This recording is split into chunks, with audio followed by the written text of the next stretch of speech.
I've seen this. The palace, I think, tried to do it quietly, but of course it ends up in the London Gazette, which is the official journal of public record here within the United Kingdom. And at midday today, it was published that Andrew Mountbatten-Windsor, almost said Prince there, but I forgot, but I didn't quite, has been stripped formally by the King of his Knight of the Garter honour, which is the oldest and most noble order of chivalry in Britain, something he acquired in 2006 by the late Queen. And occupied alongside noble figures like Sir Tony Blair. Exactly. Today we're discussing the latest twist in the never-ending saga of Royal Lodge news that has left many royal watchers shaking their heads.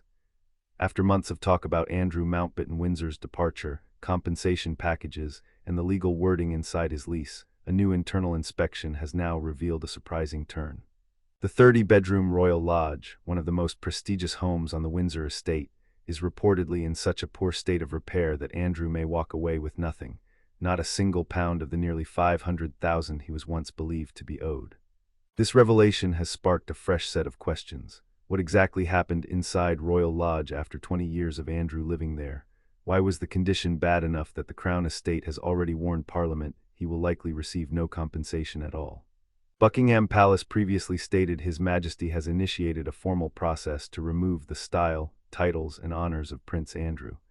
Formal notice has been served to surrender the lease, and he will move to alternative private accommodation. Andrew is expected to relocate to a private property on the Sandringham estate. His ex-wife, Sarah Ferguson, who also lost her Duchess of York title, is making her own living arrangements. Let's start with the basics of the Crown Estate's findings.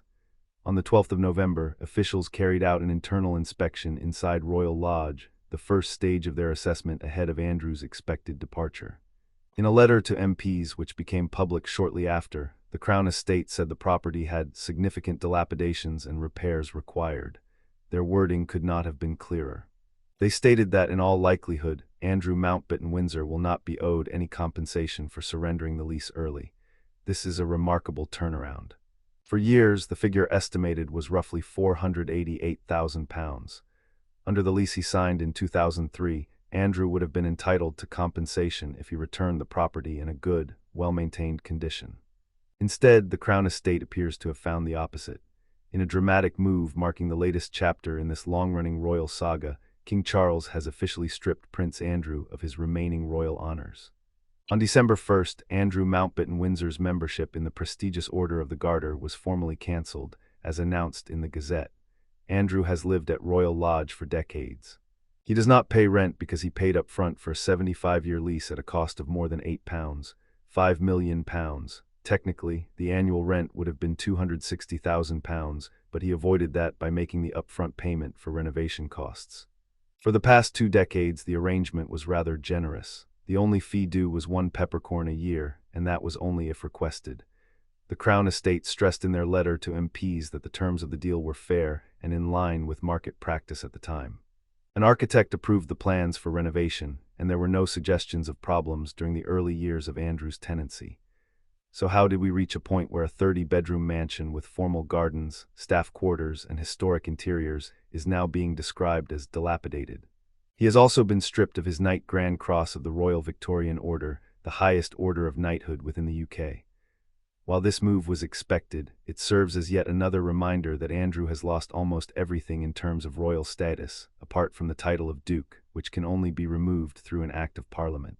The King has done everything within his power to strip his brother of any remaining honors. The Crown Estate's assessment is still in progress, but early findings suggest the property has suffered from age, wear, and long-neglected repairs. They stated the condition was not out of keeping with a tenancy of this duration, which is a polite way of saying this level of deterioration is not unusual after many years of occupation. Even so, the repairs appear extensive enough that Andrew will not meet the condition required to claim compensation. How does a man who once had staff, a generous allowance, and the support of the late Queen let the property fall into such a state? Some say the truth is simple. Money was tight, maintenance suffered, and necessary work was delayed. Others believe Andrew completed some upgrades years ago and left others for later, still unverified, but it would explain why the Crown Estate has now stepped in. The United Kingdom's official public record stated, "The King has directed that the appointment of Andrew Albert Christian Edward Mountbatten-Windsor to be a Knight Companion of the Most Noble Order of the Garter shall be cancelled and annulled, and that his name shall be erased from the register of the said order. In addition, his title as Knight of the Grand Cross of the Royal Victorian Order was also annulled. These changes take full effect once he hands the keys back. Now, let's talk about the move itself, because there is still plenty of controversy surrounding the timeline. Despite earlier claims that he could be out by the end of this year, newer information suggests a slower process. Some say he is dragging his feet, but most agree Andrew will relocate once a new home is ready. At the moment, that is expected to be late February, the first realistic window for his departure. However, this is where the confusion begins. The lease technically allows him to remain for almost another year if he chooses. The date often quoted is the 30th of October 2026. In theory, that means he could stay well into next year and possibly into the following autumn, although few believe he will push it that far. Other outlets have reported a planned exit in January 2026. Much depends on when his replacement property is ready and on ongoing negotiations with the Crown Estate. Several royal correspondents have said Andrew knows the tide has turned and the king wants this resolved much sooner. But until a firm date is locked under the lease, the end point remains unclear. So we basically have two competing timelines, one saying he will leave within months once a new home is prepared, and the other suggesting he could remain into next autumn if he insists on using the full notice period. What is clear is that the deteriorating state of Royal Lodge has become the center of the story. It changes the financial picture for Andrew, removes any likelihood of compensation, and makes it easier for the Crown Estate to move forward with reclaiming the property. Once Andrew hands back the keys, the Crown Estate will begin a full assessment of the building. They will determine what must be repaired before anyone else can move in: roof repairs, plumbing, electrical systems, window replacements, and structural checks on a mansion nearly 2 centuries old. Estates of this size do not recover quickly. It could take months before a new occupant is even considered. The wider royal family will be watching closely. Royal Lodge has always been sensitive due to its history with the late Queen Mother, its prestige, and its location near Windsor Great Park. The king has long preferred Andrew move to a smaller home on the Sandringham estate, reducing costs and ending this long-running dispute. Whether that happens in early 2026 remains to be seen. For now, the focus is on the fact that Royal Lodge is not in the condition expected under the lease, and that alone explains why Andrew's hope for compensation has vanished. It also strengthens the Crown Estate's position as they move toward repossession. This saga has been full of twists, but this development may be the most costly for Andrew. He remains responsible for maintaining the property until the day he leaves. The sheer cost of keeping Royal Lodge running is staggering.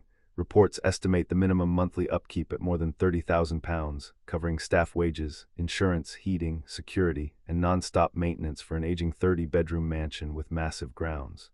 Some insiders claim the real figure is even higher during colder months when heating bills surge. It paints a clear picture of why the Crown Estate wants a firm plan and why Andrew's finances have faced such close scrutiny. But before we finish, here's the question. Do you think Andrew will leave in February as predicted, or will he push this to the very end of the lease and fight for every remaining month? Let me know in the comments. If you enjoyed the update, remember to subscribe and turn on notifications so you never miss a video. Thanks for watching.